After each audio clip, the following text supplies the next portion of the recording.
This is the Willpower Podcast live at the Growth Code Conference. No scripts, no fluff, just real conversations with rehab owners in the room, sharing what's working right now. And today I'm joined by Stephanie Wagers, founder of Connect the Dots Learning Center, diving into the power of mentorship and how building a culture of intentional investment in your people is the fastest path to a thriving and lasting practice. Here we go.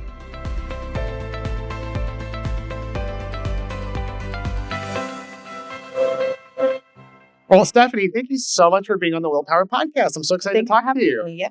Yeah, so we're talking about mentorship today. We're talking about not just how you mentor in your wonderful practice, but how you get mentorship. So let's start with that. First, let's start with defining. How do you define mentorship? I define mentorship by building into others, leaving your legacy behind, and not keeping our knowledge within. Yeah. You know, we can't take it with us. And I don't know, I want this pediatric world to continue. And yes. I want to build other leaders. And yeah. That's so amazing definition, by the way, off the cuff, not pre-planned. Oh, it was horrible. That was I couldn't not find my words. building into others to create a legacy. Full stop. Yeah. You know, you have these desires in your case with pediatric rehab. Our listeners are all over adult, pediatrics, you name it. But building legacy is where it's at. And it starts with our journey. Let's actually begin with you. I told you before we hit record, I was going to do the opposite. Yeah. But who were your early, yeah, I know. If you haven't noticed, I kind of go off the cuff. Yeah. Who are the earlier mentors you had that impacted you? Oh my gosh. The first one that comes to mind is he was a sociology professor. And I thought I wanted to be a PT at the time. And he was a quadriplegic, and I kept finding myself in his office. And he kept throwing this bug in my ear about being an OT. And I was like, no, I don't want to do that. But I kept going back there. And then I ended up taking him into the gym and doing some training with him. We just built this friendship. Yeah. And so he planted the seed for me to do OT later. Okay. So I feel like that, he did mentor me in a way. Like he didn't just tell me what to do. He just planted the seed. And then, I would say in my practice, probably the practice owner, she did some mentorship. She was a little tough, but she really cared on you, but she maybe it was more of a tough love kind of thing. She was quiet. She was quiet, but she would bring me to conferences and ask my opinion about things, and showed that what I thought mattered. Yeah, and I love it because so many people don't get help because they don't realize that that's not a sign of weakness, that's a sign of strength. Right. In your earlier mentors, you weren't really asking for help. You just found yourself in his office because you were drawn to him. Yeah. I thought he was really interesting, and he would ask me questions about myself, what I thought, why I wanted to do different things, and, Yeah. And help tap into what you didn't know or needed to explore about your own existence and where you were going as a leader. Out of curiosity, as a PT, why did he pivot you more towards OT? I think he saw in me that PT and me did not align. I hated chemistry. I hated physics. Yes. And at that time, I was observing in a clinic that was really awful. It was like hot packs, stretching. Oh, I see. If I would have seen what we do, I would have remained a PT. But he saw that I really needed that mind, whole body, spirit. Yeah. Kind of thing. And I love it. Yeah. That's really interesting. I need to learn more as a PT. It's funny. I even employed OTs over the years. I got to be really honest. I don't know if I could really separate the difference out too much from OT to PT these days. I really don't know, other than the traditional upper extremity versus lower extremity, which isn't even true. OTs do more and so do PTs. But I just think it's interesting. Yeah. I just look at the word occupation, right? So occupational therapists do whatever it is that people need to do throughout their day, getting dressed, eating, drinking. Sure. For kids, social play, doing their homework, all of those things. I love it. Yeah. So you had these earlier mentors. You still have mentorship now.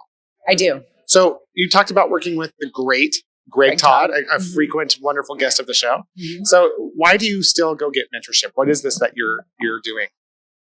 I need somebody I have a lot of thoughts in my head, and sometimes I'm like, yeah, that's a good idea. And then you can really second guess yourself. Yeah. And I feel like you need somebody to flesh it out and call you on your BS sometimes. And he definitely will do that. And I definitely undersell myself for sure. I had a little bit of coaching before him. But when we started with him, he really changed our world. And I wouldn't be where we are right now without it. It's really... You really believe that? I'm not shocked, by the way. I'm saying this because I want the audience to really hear this, is that you really believe that Greg Todd's coaching has been transformative. I do, because he changed our thinking about it. Interesting. So, I have a course, and we were valuing it so low, and he flipped it in the way of, you are saving these companies so much money. What are you doing? And then led me into the coaching piece with that. He's so great. I think that's the difference, by the way, between coaching and consulting. Mm-hmm. Consulting is, I don't know how to recruit. I hire an expert to teach me how to recruit. Mm-hmm. A coach is, I want to create a future or tap into something I don't know that I have, or a specific outcome. And so the coach comes in and says, let's change the way that you think around it. Right. Let's elevate the leader, which will elevate the goals and the outcomes. Yeah. No one does it better than Greg, in my opinion. He is just such a force of pure love and selflessness. Yeah. Well, he has a way of hearing what your mission is and understanding it in a business way, which I think you got to step outside yourself sometimes. And I don't know that you can do that without a coach sometimes. I will tell you, I've never not had a coach. I've never not had a coach or a mentor. The small delineation that I'll use sometimes between mentor and a coach is that a mentor is usually, I think, someone who's a little bit more free, like someone who's just like giving for they want it, like they're just helping you, like your sociology. Was it sociology profession? Yep. But like, I still call coaching a form of mentorship, because it's that degree of caring and loving on the person to help them grow. Right. And really them being selfless to help you scale, even if you are paying them, so to speak. So let's talk how you now take that into your practice, because when I asked you about what you were passionate about, you were so passionate about how you mentor the next generation of providers. Yeah. So let's now take how you've taken mentorship as a model of leadership and how you implement that in your world. In my practice, or in what I'm doing? Like, I would say all the above. Okay. So let's start with your practice. Like what does mentorship look like, and why is it important? Those kinds of things. So when we hire a new grad, or even anybody into pediatrics, I offer up mentorship, and we usually set it up on the calendar. I'll find out, what do you feel really good about? What are you not worried about treating? What are you worried about? Is it feeding? Is it CP? What is it? And so then we make a plan. They are scheduled to come in. We chat. They talk. Honestly, well, it's like they talk through, gosh, this was really hard with this parent, or I didn't know what to say here. And that's where I'm finding the mentorship is. It's not so much the clinical skills, although some of it is. It's more of those interpersonal skills. So, and then I go into their sessions, and I just am another set of eyes, and, I've got support. Yeah. Got a ton of experience behind me, and it's like, well, what about, this and this, just thinking about things differently. So that's kind of what it looks like in the clinic.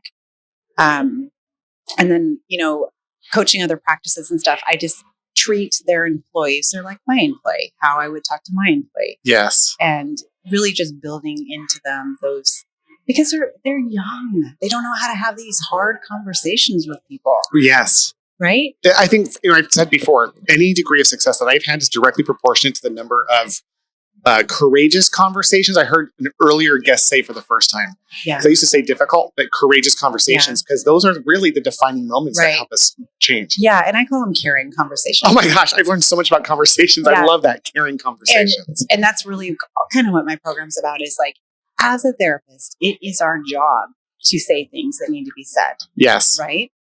If you're not doing your home program and your child isn't making progress, just letting it slip, it's doing everybody a disservice. It's doing wasting time. That's why we're not showing progress to insurance companies. Right. So they don't reimburse us. They reimburse us less because we're not good at showing our value. Right. Or we just need to be able to have those conversations that matter.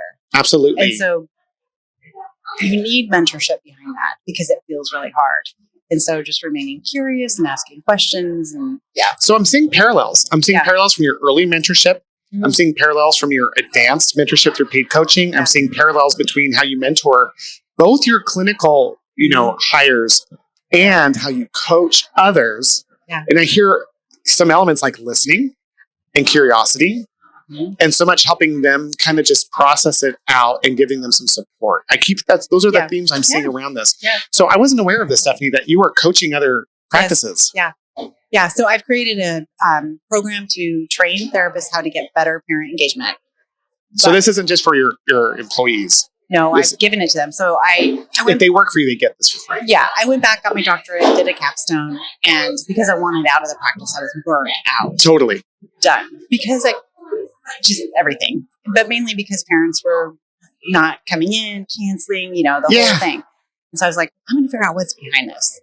Figured it out from the parent side, that what they needed, we weren't giving it to them, because what we thought built trust was like, oh, it's my clinical skills. Right.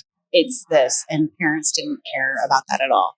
They wanted somebody that could relate, collaborate, empathetic. It's the soft skills. It's the soft skills. Yeah. And so I looked at their barriers and created a program to train therapists how to do it. So how do you, so you're mentoring now, not just your own employees, but you're mentoring employees. Yeah. And these are OTs and PTs. Speech that are just working in peds. And their admin. Over peds specifically? Peds. Okay. But I do want to get into the adult world because it's the same thing, right? It's the same thing. And you're talking, all I kept thinking about was all the conversations I had with my new grads. Like, hey, stop trying to explain the stretch and ask them why they're worried. Right. And so it gets back to, we need to teach the patient or explain the why. Why I'm doing what I'm doing with you, why I'm asking you to do this at home is going to help you get back to your daily life, doing this sport, this whatever. And how can this fit into your life? Because if I give you TheraBrand, you're not going to do it. No. But if you're standing brushing your teeth, you could do some calf pumps or you could do whatever. I'm not an adult therapist, but it's the same thing. Figuring out what is motivating to them, right? What made them come to you. Yeah. And then just working with them. And it starts with collaboration, asking questions. Tell me about your life. What does your day look like? Yes. So if someone was graduating and coming into their job for the first time, what would be the top 3 things you'd want them to know as to how to find success in that role? I mean, obviously the mentorship program is supposed to cover all those things, but what would be the earliest advice pieces you'd give? I would tell them, I remember feeling like this, like being scared, like, oh my God, I don't know what I'm doing. They're going to figure out I have no clue what I'm doing. Right. Everyone has the worst, what's it called? Imposter syndrome when they start. Totally.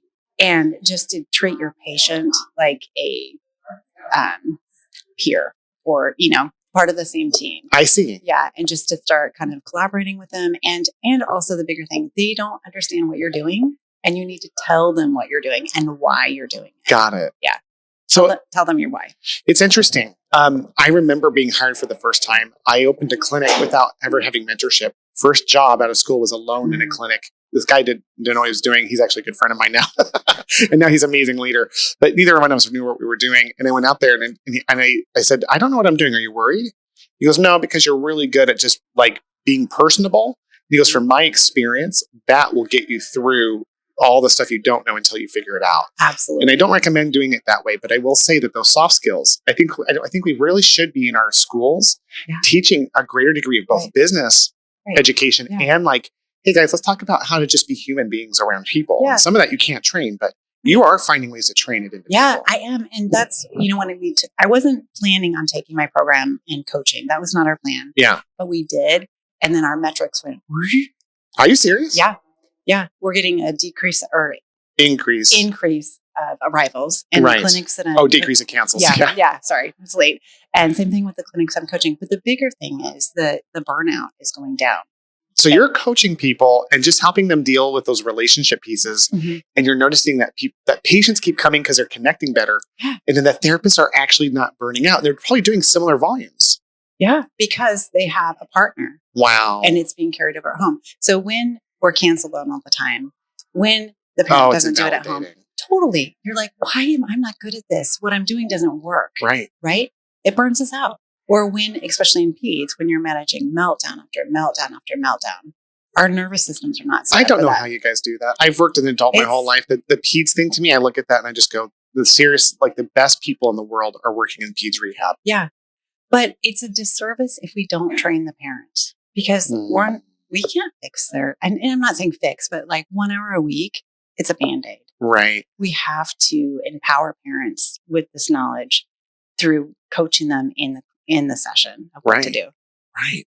Yeah. So how do you mentor people through this program that aren't your employees? That I get because you're present. You also have some people that you've trained that are underneath you that are probably using your methodology. But how do you work in so many different clinics across the country and train these people and really mentor these people to overcome those challenges? Yeah. So they watch the course. I have an online course they watch. Oh, that's cool. I talk with their owner. We make a plan for their team. They just we talk about their problem areas. I survey their staff. What are their current practices? And then we set up Zoom meetings. And we'll do. So you're group training. It's like one-to-many. One-to-many. But we also have a community in our software. And so after each lesson, they'll upload their reflection, what I'm good at, what I want to work on. Here's my goals. I give them feedback. I take all of that, put it into, kind of an algorithm and figure out where their team needs coaching for that particular area. But they also have access to me. They can text me, they can call me, they can email me. And some of them do, like, I've got a parent, I don't know what to say about this. And then I give them scripts and I give them the language to use. So, because that's where we fail. I don't know what to say, so I'm not going to say anything. Sure. And then it just builds. And once they get it modeled, so it's funny, when I used to coach, that was the thing I learned, was that dialogue that I would say was the most effective tool of unlocking in their minds how they would approach it, because they just have never seen it before. They didn't have reality on like ways to approach these situations that are, what'd you call it? Conversations? Caring conversations. Caring. So for me to be able to say, okay, let's pretend and role play, which is the biggest way to train in my opinion. Agreed. 100%. I'm the role play queen. They're like, oh my gosh, Stephanie's going to role play again. My staff are like, ooh. It's the only way. Yes. Alex Hormozi is this, he's known as one of the best salesmen in the world. He has a sales team and they train every day, even their top salesmen every day. They block off their calendars and all they do is drill specific scenarios, and they're so efficient at it. They don't like wait for you to go through the whole dialogue. They will literally go up right there. Stop. You did it like this. Do it this. Now go. Okay, great. 5 times. Boom, boom, boom. Yeah. Okay, now let's go. And it's this idea of like, we have to, as human beings, we have to say it. We have to experience it before we internalize it. Because you've had lived the experience, right? Yes. And you've had how many reps of doing that? Countless. Oh yeah. Countless. And so we do it in our staff meetings, and I got to tell you, it's hilarious. They get into it. Like, okay, you're the mom, you're the therapist. What are you going to say? And I give them scenarios, and then we coach on it afterwards. Like, okay, because if you can't do it with another person, a peer, you cannot do it with, a parent or a client. That's amazing. So Stephanie, you get these results because you're in there teaching best practices, but you've also created it in a way that's scalable. Mm-hmm. You have your own podcast. You have so people can listen to that early stages and get free help. Mm-hmm. Then once they trust you, they start working with you, and they're able to get that like online training, and then they get the drilling with this, curtailed for their company. They can still get access to you for those very specific kind of off-ball, kind of once in a while kind of circumstances. Yeah, and I build it like it's a framework. So I want it to be where they can plug and play, and it keeps going when I'm gone, right? So if they hire somebody new, they get access to the course, kind of thing. And it's just like this: your whole company needs to run this way. Your intake team needs to be talking to the parent, like, just so you know, we're a parent engagement clinic. So this is what this looks like. Does that sound like it'll work for your family? If it doesn't, great. Here's a place down the street. The failed experience, the bad review, the canceled appointments, they're all gone. Right. And so when they walk into the clinic, they know what they're expecting. And then we talk about your front desk needs to not just say, here's the policy. Right. Like, why do we have a cancellation policy? Because kids don't make progress when they don't show up. Amazing. Not because, yes, we have it for us too, but it goes so much bigger. I don't know anyone who's built a coaching mentoring program around helping new graduates or even experienced providers overcome these challenges, because it's amazing that it's almost like, I can't believe no one's done this before. I know. It's, to me, sometimes I feel like this is so easy, right? Right. And when I found this stuff in the research and created it, I was like, what I pictured was, here's the parent, here's a child on one side of the bridge, we're on the other, and the middle is broken. Yeah. And I just felt like no one's doing this. We're practicing, but it's not being effective because we don't know how to do it. Well, it's neat too, because it's a very specific outcome that everyone sees black and white. Sometimes with coaching, and sometimes these things that people are selling to B2B, like owners, like, hey, this is how you can elevate your stat. Yeah. There's nothing more effective or clear than building the people in the most obvious way possible. And if anyone's ever owned a practice before, they will tell you, I can tell you that the biggest struggle I had was hiring people. I had to find, I had to hire people for soft skills. I would train their hard skills. Yes, agreed. And that limited my search. So if I could hire just really good value aligned people who don't necessarily have those soft skills, because I could use your program, that opens my recruiting opportunities dramatically so that I have more people to choose from. Yeah. Yeah. I was really surprised. I'm like, oh, I don't think you can train these. And they may take a little bit more work because they're not so self-aware of their issues or whatever. But Yeah. So they're not aware of like the kids. Self-aware. No, like providers, if they don't have the soft skills, they're not self-aware. So do you find that owners are bringing people to the table who are like not aware that they're struggling in that way? Like they think they're pretty good? Well, they're like, I'm doing my job, and they're an amazing provider, but it doesn't matter what you do if it's not conveyed. Interesting. Over, right? I would have thought that was an individual that wouldn't have done well in the program because in my experience, I had people I'd hire who were new grads who were very much like, just nervous all the time, and they kind of were aware that they sucked at those things. Yeah. But I had new grads also who were very bad at it, and they were just so like oblivious. Like they'd be like, "Well, I don't know. Hey, John, why do you think your cancellation rate is double everyone else's?" They just don't show up. I had one. I must be getting them better sooner. Like, why are you jumping to that conclusion? Why they're dropping out? Oh, they just are they're good. Because I'm so good. I'm so good. So it sounds like because that was a painful thing. Is like, no, John, you're not connecting with people, and they're leaving, and you have to fix that. It was always like a battle. Right. So it's nice that they can say. Maybe they're just saying, hey, we need to improve our percentage of arrival. Let's help everybody connect. And then they come in and they go, oh. Yeah. And then you see people get better. I'm just amazed that your program helps people to get better, honestly. You just have to, we weren't taught this in school. Right. Right. You weren't taught what to do when the parent brings in 15 kids or like, oh my gosh, draws on the wall, brings a pig into your clinic. I mean, I've seen it all, right? Brings their laundry basket, starts folding it. You're just not taught these things. These are pediatric specific situations. I've never had any of those things happen, just so you know. I'm like, oh, there is a difference without TMPT. Yeah, there's a big difference. Yeah. But we're just not taught kind of what to say. Yeah. And so it feels really uncomfortable. Yes. And it just, then you start to be like, oh gosh, please don't show up for your appointment because it's so awkward when the dad comes or whatever, you know. Right. Well, it's a beautiful thing to think about that this is something that you can help other people overcome. Mm-hmm. It helps the owners because it obviously helps their business. It helps the impact on the patient, but it also helps in the recruiting space. What's your vision for this program? Oh, I've got a lot. Obviously, I want to take on more clinics because I love that. But I'd love to get into the educational sector too. Okay. And get in front of new grads so they can get this knowledge and experience of like, okay, I do need to connect. Yes. The patient isn't like worried about my skill set because the patient doesn't care. Right. Right. They don't care. No. So that's one.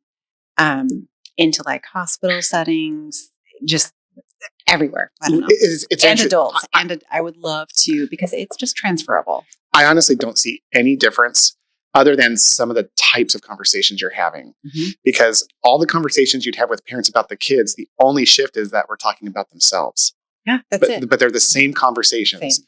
You know, oh, okay, so let's talk about, do you understand what the plan of care is? Have you had a bad experience with therapies before? Yeah. All the things that we hit over and over again, they're the same. It's just the subject. I would say that pediatrics adds additional discussions that you just wouldn't have. But even in adult clinic, even in adult practices, how many times did I have a geriatric patient who was the child? Right. This was something that I don't know if you've thought of, but like the way that you talk to the parents to help the kids would be the same discussion to talk to their kids when they're bringing their parents. Because when you have a very frail elderly parent and you've got the child coming in, it's the same discussion. You're talking to the child with the other parent there. Obviously, you're not treating them as a secondary human being, but it's like a child in the sense that like the child, the adult child is looking after their geriatric parent, and they're the ones overseeing their care and having to implement the programs. And if they don't help the geriatric parent, it won't get done. Mm-hmm. So I just think there's a lot more crossover than you may know, because it's such a valuable tool that every owner would be like, yes, every owner listening to this is going, where do I get this? Well, and the thing is, we as owners are really good at this, right? Organically. That's how we got where we are. We connected with people. We got a following. We got a practice. Yeah. And then in our head, we think everybody else should be good at it too. Yeah. And they're not. And we don't have time to train our staff in the way. And oftentimes, like, our staff don't listen to us the way that they would listen to somebody else. Right. And that's what I found. I have found, Stephanie, you just hit something big for me. Mm-hmm. The single greatest thing I ever did for my practice outside of developing myself was bringing outside people to develop my people, because someone from the outside is seen as an expert automatically. Yeah. And someone like you who has the experience in the social proof, it doesn't take long to immediately buy in. Mm-hmm. So that trust goes to that. And then it starts feeling like they're being invested in versus being reprimanded or trying to get pushed for money. Mm-hmm. It's amazing that you have this. So how do people get a hold of you, Stephanie, to learn more about this program? Yeah, they can go to my website. It's ctd-learn.com. So C is in like connect. So it's Connect the Dots Learning Center. CTD, Connect the Dots Learning Center.com. Yep. Well, the website's ctd-learn.com. -learn.com. Yeah. And we'll put that in the show notes. So please, we'll have that piece of it there.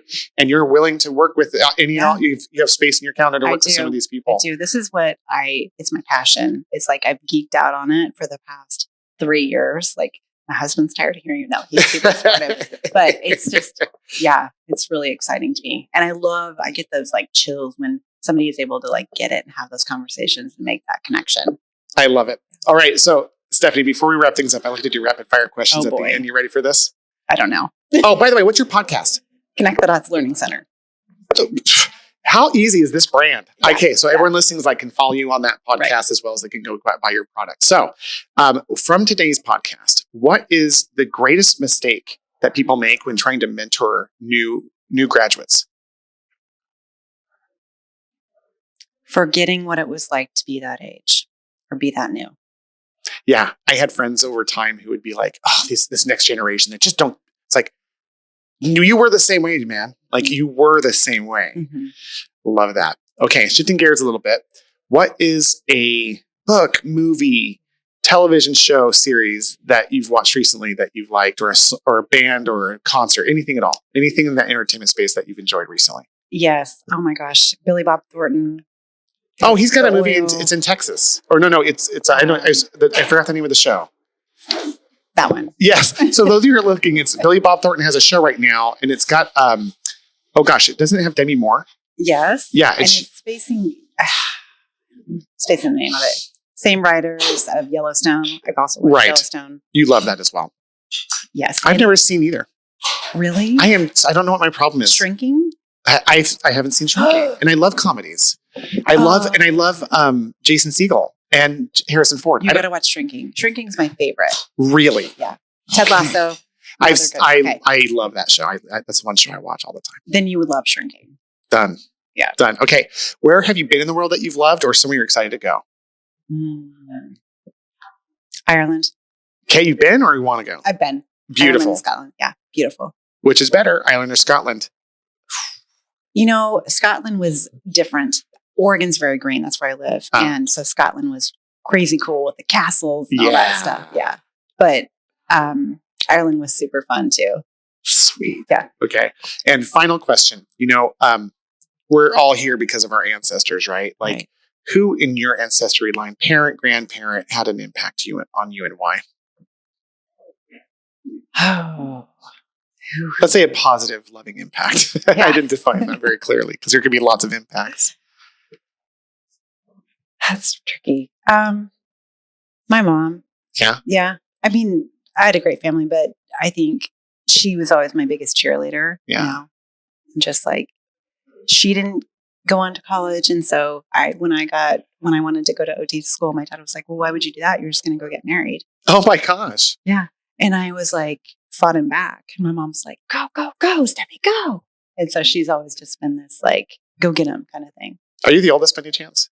No. Youngest. You're the youngest in the family. Mm-hmm. Wow. So that was a brave thing in a sense because, there was an expectation, at least from the dad, to be like, you're just going to go to college and get married. Right. Like, your so MRS degree. Why do you need to then pay for this graduate degree? Wow. Yeah. That's so great. Well, her support has definitely paid off as you've had this incredible career, very successful private practice, and now you're spreading this wonderful mentorship across our industries to help better the industry and help people get comfortable quickly so they can stay in it and not burn out. So thank you for the incredible work that you're doing, Stephanie. Thank you. And thank you so much for being on the show. I sure appreciate you taking time to be with me.